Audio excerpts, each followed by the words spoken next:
భక్తి ఉండొచ్చు, భయం లేకుండా ఉండొచ్చు. భయం ఉంటే భక్తి ఉంటుంది. మీకు తెలుసు కదా, భక్తి ఉండేవాళ్ళు ఈ దినాల్లో చాలామంది కనిపిస్తారు.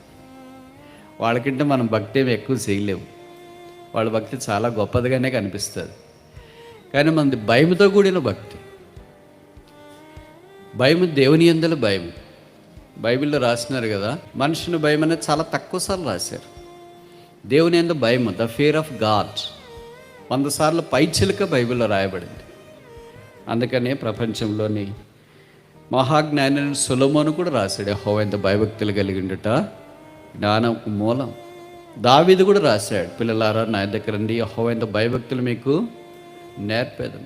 యోబు రాశాడు, యెహోవా యందు భయభక్తుల జ్ఞానం.